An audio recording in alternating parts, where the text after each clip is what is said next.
Hello dear students, उम्मीद करते हैं आप सब खैर आफियत से होंगे। आज हम एक्सरसाइज 1.2 का क्वेश्चन नंबर 3 देखेंगे। सबसे पहली बात तो ये है कि स्टूडेंट जो है वो क्वेश्चन देख के उसी वक्त डर जाते हैं जब क्वेश्चन में आता है डोमेन और रेंज को फाइंड आउट करें। तो हम डोमेन और रेंज को इतने इजी तरीके से फाइंड करेंगे कि आपको पता भी नहीं चलेगा और आपका क्वेश्चन सोल्व हो जाएगा। सबसे पहले जैसे हम पहले करते हैं कि क्वेश्चन को समझेंगे। क्वेश्चन क्या कहता है? विदाउट फाइंडिंग द इनवर्स को फाइंड किए बगैर state the domain and range of F inverse की डोमेन और रेंज फाइंड करें। वो सिंपली ये भी तो कह सकते थे कि एफ इनवर्स की डोमेन और रेंज फाइंड करें, लेकिन उन्होंने ऐसा क्यों लिखा कि विदाउट फाइंडिंग द इनवर्स को फाइंड किए बगैर। तो हम पहले क्वेश्चंस की तह तक पहुंचते हैं और उसको देखते हैं। चलें जी, मिसाल के तौर पे पिछले लेक्चर्स में भी बताया, दोबारा बता देता हूं कि अगर y का आंसर हमने x में लिखा है, यानी कि y is equal to x plus 7 लिखा है, तो इसमें y जो होता है ये डिपेंडेंट वेरिएबल होता है और x इंडिपेंडेंट होता है। ये चीज़ हमारे पास डोमेन, ये चीज़ हमारे पास रेंज होती है और ये चीज़ हमारे पास डोमेन होती है। और हम कहते हैं कि y is a function of x, y is a function of x। बस क्वेश्चन को समझने में 5 मिनट लगने, सिर्फ 5 मिनट। आपका क्वेश्चन चुटकियों में सोल्व होंगे। लेकिन अगर मैं इस तरह कर दूं कि x को मैं यहीं पे रहने दूं, x को मैं यहीं पे रहने दूं और 7 को उठा के उधर ले जाऊं, तो ये मेरे पास क्या बना, यानी कि ये आ गया हमारे पास x is equal to Y minus 7। तो इसको मैं कहूँगा x is a function of y, x is a function of y, function of y। ठीक है, अभी भी हमारे पास डोमेन यही है, अभी भी हमारे पास डोमेन यही है और रेंज ये है। अगर आप गौर करें तो ये y is a function of x है, y इज ए फंक्शन, ये x is a function of y है। इसमें y डिपेंडेंट है और y रेंज है। इसमें x डिपेंडेंट है और x डोमेन है, यानी कि ये फंक्शन है, इसमें y रेंज है और x डोमेन है। लेकिन ये उसका इन्वर्स है, इन्वर्स है। और इन्वर्स में क्या हुआ कि जहाँ पे रेंज लिखी थी वहाँ पे डोमेन आ गई और जहाँ पे डोमेन लिखी थी वहाँ पे रेंज आ गई। यानी कि जो फंक्शन होता है उसकी जो डोमेन होती है वो इन्वर्स की रेंज बन जाती है और जो फंक्शन की रेंज होती है वो इन्वर्स की डोमेन बन जाती है। नहीं समझ आई? तो एक छोटी सी एग्जांपल देखते हैं, उससे आपको वाज़िया तौर पे समझ आएगी। मिसाल के तौर पे हम एक फंक्शन लेते हैं f of x is equal to 7x plus 2 divided by 3x plus 7 ले लेता हूँ। इसकी अगर हम डोमेन फाइंड करेंगे, अगर हम इसकी डोमेन फाइंड करेंगे तो इसकी डोमेन आएगी all real numbers y minus 7 और 3। इसकी अगर हम रेंज फाइंड करेंगे तो रेंज आएगी all real numbers y 7 over 3। हाँ, इसकी domain all real number minus 7 over 3, इसकी रेंज आएगी all real number minus plus 7 over 3। ठीक है, लेकिन एक तरीका तो डोमेन और रेंज फाइंड करने का ये वाला है। ठीक है, इसके अलावा अगर डोमेन का तो हमें पता चल जाता है ना कि बटे को नॉट इक्वल टू 0 के पुट करो, बाद में यहाँ से x not equal to minus 7 और 3 आएगा, तो ये हमारे पास डोमेन आ गई। लेकिन रेंज फाइंड करनी हो तो इसके लिए एक ये भी मेथड होता है कि y लिख सकते हैं, इसको y is equal to 7x plus 2 divided by 3x plus 7। इसको इधर मल्टीप्लाई किया तो ये आ गया 3xy plus 7y is equal to 7x plus 2। और ये हमारे पास आ गया x वाली एक तरफ की तो x कॉमन आया। जब x कॉमन आया हमारे पास तो ये आया 3y plus 7 3y minus 7 is equal to 2 minus 7y। तो ये x is equal to 2 minus 7y is equal to 3y minus 7। ये आप खुद सोल्व करिएगा तो हमारे पास x इसके इक्वल ही आएगा। ठीक है, अब देखें, अब अगर हम यहाँ से देखें तो यहाँ से अगर हम डोमेन निकालें, यहाँ से डोमेन निकालें तो डोमेन क्या आएगी, बटे को नॉट इक्वल टू 0 के पुट कर देना। तो यहाँ से y does not equal to 7/3 और यानी कि domain I all real numbers y 7/3 के। ये डोमेन इसकी आई है तो ये ऑटोमेटिकली इसकी रेंज होगी। ये देखें ना, ये जो मैंने डोमेन और रेंज निकाली ये इस फंक्शन की निकाली थी।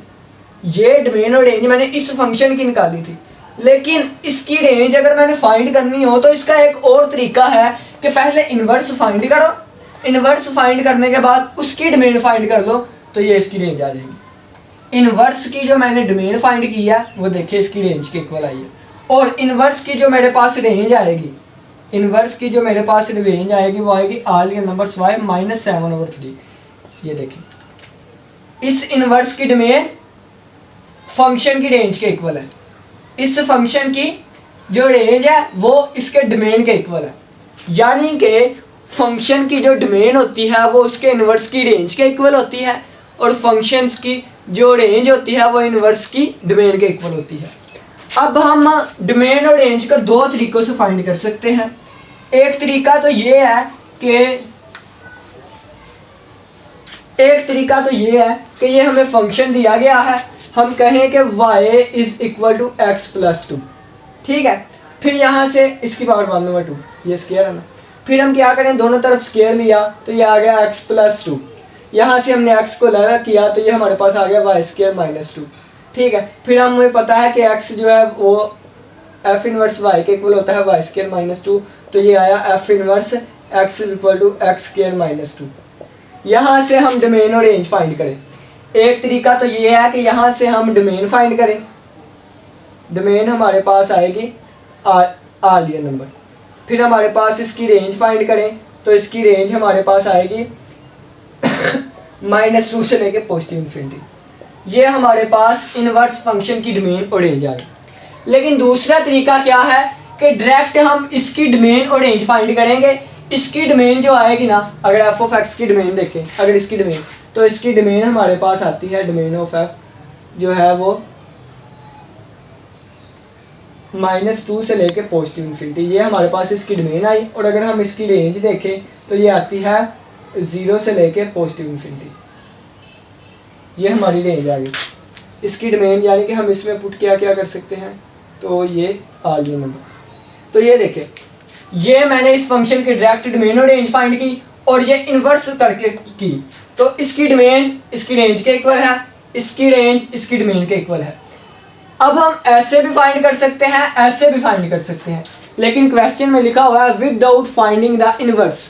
हमने ये मेथड नहीं करना, यानी कि इन्वर्स फाइंड नहीं करना, डायरेक्ट ही हम फंक्शन की डोमेन और रेंज फाइंड करेंगे और हम कहेंगे कि फंक्शन की डोमेन f इनवर्स x की रेंज है, फंक्शन की रेंज f इनवर्स x की डोमेन है। तो इस तरीके से हम फाइंड करेंगे। क्वेश्चन नंबर 1 हमारा सोल्व हो गया, हमने इसकी डोमेन और रेंज देख ली।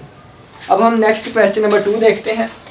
तो ये बाकी जो इनको सोल्व करना, आपको सब कुछ सारे लेक्चर यानी कि यूट्यूब पे बहुत से लोग ऐसे होंगे जो आपको सिखा देंगे डोमेन और रेंज फाइंड करना, लेकिन सबसे जो अहम बात होती है वो होती है क्वेश्चन को समझना। अब ये देखिए, अब दूसरे क्वेश्चन की हम डोमेन और रेंज देखेंगे। f(x) = 1/x+3। एक बात तो ये है कि हम इसका पहले इन्वर्स फाइंड करें उसकी डोमेन और रेंज।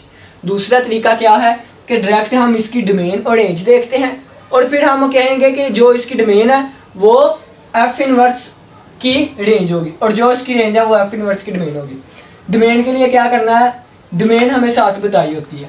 पहली बात तो ये डोमेन साथ बताई होती है, अगर ना बताई हो तो बटे में जो भी लिखा होता है उसको not = 0 पुट करें, जो वैल्यू आएगी यानी कि x not = -3 आया उसको हम ऑल रियल नंबर में से निकाल दें। तो ये ली ऑल रियल नंबर में से निकाल दी। ये हमारे पास डोमेन आई f(x) की, लेकिन ये रेंज होगी f इनवर्स x की, f इनवर्स की रेंज हो जाएगी। और अब हम रेंज फाइंड करते हैं f(x) की, यानी कि रेंज f की, लेकिन डोमेन होगी वो f इनवर्स की। तो ये किसके इक्वल आएगी, ऑल रियल नंबर्स y 0 के। अब आपको मुझे कैसे पता चला कि इसकी रेंज में तमाम रियल नंबर आ सकते हैं लेकिन 0 नहीं आ सकता। ये 0 के इक्वल कभी भी नहीं हो सकता। ये 0 के इक्वल उसी वक्त होगा जब बटे में हमारे पास इन्फिनिटी आएगा, क्योंकि 1/∞ आंसर 0 होता है। ठीक है, एक लॉजिक तो ये है। दूसरा लॉजिक ये कि कांस्टेंट ऊपर कांस्टेंट आ जाए और नीचे कोई भी फंक्शन आ जाए उसका आंसर जो है वो ज़ीरो नहीं आ सकता, क्योंकि ज़ीरो उसी वक्त आएगा जब बटे में इन्फिनिटी होगा, बटे में इन्फिनिटी नहीं बन सकता, इस वजह से इसकी रेंज हमारे पास ज़ीरो नहीं आ सकती। ये हमारे पास रेंज ऑफ एफ है लेकिन डोमेन ऑफ एफ इनवर्स है। सही है। अब नेक्स्ट क्वेश्चन नंबर 3 देखते हैं। ये देखें एक एक लाइन का क्वेश्चन है, सिर्फ लॉजिक इसके पीछे समझना होता है। अब हम लॉजिक देखते हैं क्वेश्चन नंबर 3 का। क्वेश्चन नंबर 3 है F of X is equal to X minus 1 divided by X minus 4 और X does not equal to 4। Domain find करते हैं पहले एफ ऑफ एक्स की, डोमेन एफ ऑफ एक्स की, फिर हम रेंज फाइंड करेंगे,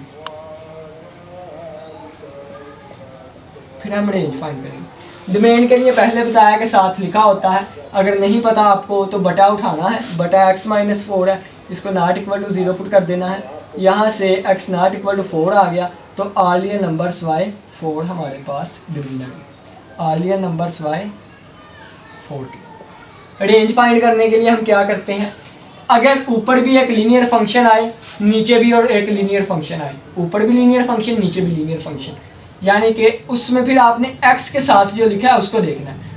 तो ऊपर x के साथ 1 लिखा है, नीचे भी 1 लिखा है, तो ऑल रियल नंबर में से माइनस कर देना हमने 1 ओवर 1, तो ये हमारे पास रेंज आ गई, यानी कि रेंज 1 ओवर 1 नहीं, तो range I all real numbers Y 1।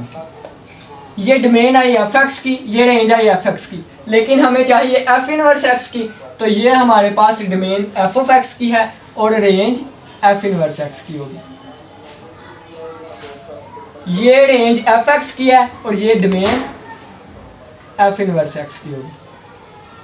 ठीक है, तो ये हमारा क्वेश्चन नंबर 3 भी क्लियर हो गया। दोबारा सुन ले कि